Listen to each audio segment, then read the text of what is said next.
I always enjoy watching the home movies of my grandparents that show my mom as a baby and then as a young child, because it was always very interesting to me to see such a family atmosphere and such a crazy sense of humor and the funny things that he would do in these home videos that people never expected to see from him.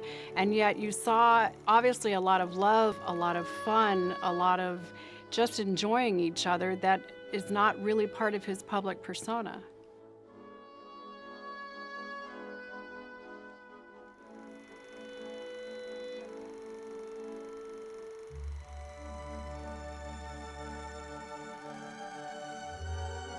Well, my grandparents enjoyed traveling and they traveled all over the world.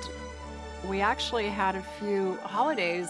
One I remember specifically was in San Moritz, Switzerland, which was a favorite place of theirs. They actually had their honeymoon there, and they would occasionally go back to San Moritz. And we had a wonderful Christmas there, I remember, with the sleigh rides and the ice skating and all of that. We also have holidays in Santa Cruz. Santa Cruz was the retreat where my grandparents would go to get away from the busyness of work in Los Angeles and all that was going on there. They acquired it actually in the early 40s. It was on a mountaintop in the Santa Cruz Mountains. It was a Spanish-style colonial home, very warm, very inviting, very entertaining, friendly, and it was a place for everyone to just relax and to be themselves. My grandparents' home in Los Angeles area was actually in Bel Air, and it was on the Bel Air Country Club. They had acquired it in 1941, and I remember a story of my grandmother telling me that they had first rented a home from Carol Lombard when they first arrived in Los Angeles, and then after a process of a while, they started looking around for homes. And they had seen this house that they had really liked. My grandmother had really liked it. And they didn't quite know, they weren't sure. My grandfather wasn't sure. And then as a gift to my grandmother, he surprised her with a handbag. And inside the handbag was a wallet. And inside the wallet was the house key to their house in Bel Air. He had bought it for her. And they lived there both until the day they died.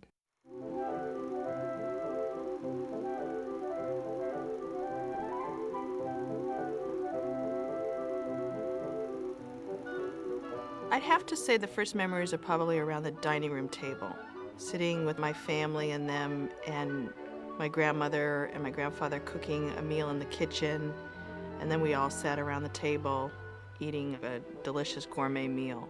My father loved food. He was truly a gourmet, but only a gourmet in the sense of simple food. Nothing fancy. He did not like fancy recipes or anything like that. He liked plain, simple food. My grandmother did all her own cooking, and she actually made out menus for dinner parties ahead of time.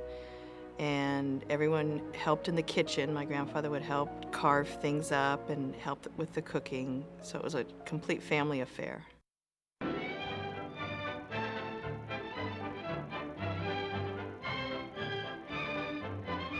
For my sisters and myself, we saw my grandmother a lot more than my grandfather because he was working at the studio.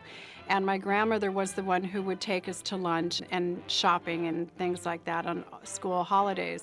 And my grandmother really held the upper hand of the relationship, as small and petite as she was. And he deferred to her, whether it be personal business or even in his business.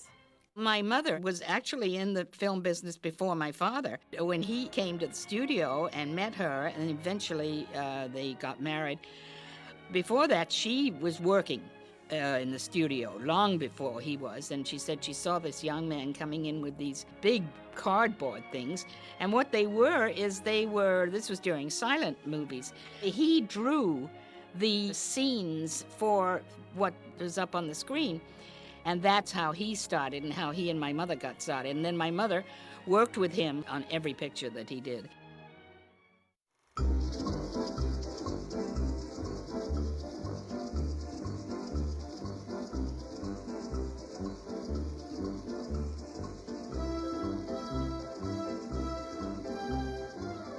My grandparents loved animals, and they had their West Highland Terriers, and they were always a part of the family and always allowed to sit with us at the dinner table, on the floor, picking up the scraps. And we all are still animal lovers, and that's really been carried on.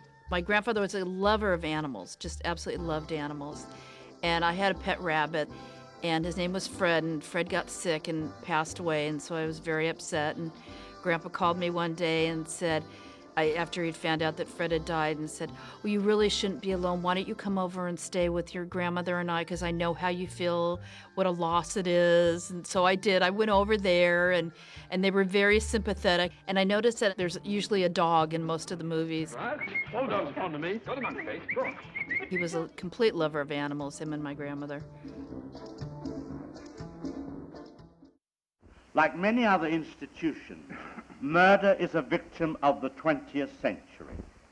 There are many causes for alarm, but I'm particularly concerned with the decline of murder in the home.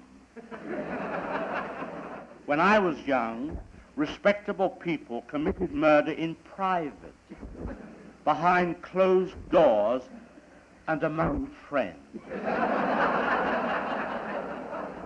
One of my fondest memories of my grandparents really is the sense of humor that they both had. They both had the very dry British sense of humor.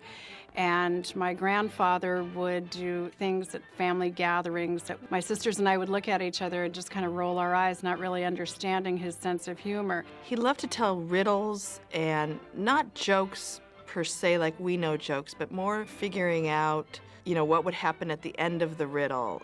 It was that kind of humor that he would tell my sisters and I, and it was a lot of fun. Once I remember my parents were out of town, my sister and I were staying with them, and he drove us to church. He didn't drive a lot, and there was a reason, because he wasn't very good at it.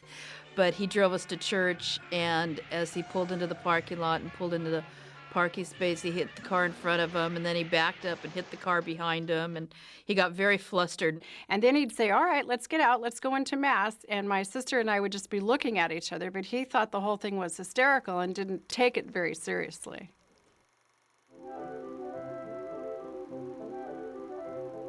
I used to pick my grandfather up at the studio, and we would do grocery shopping. He loved to go to the market, and I would pick him up in my Volkswagen Bug, and we'd go to a grocery store on the way home. And it was amazing when a lot of the housewives would look, because they would never really think that couldn't be Alfred Hitchcock in the produce department. And it was quite a stir in the market to see him shopping for food. I became conscious of him being famous when we would go out to dinner. We would go with them to Chasen's in Los Angeles, and the fans would come over, either waiting outside the restaurant or even people within the restaurant, and ask for his autograph. We were at an event at my high school, and a lot of people kept asking him for autographs, and it was kind of starting to get to me, and I said, well, Grandpa, doesn't that bother you? Just people keep asking you.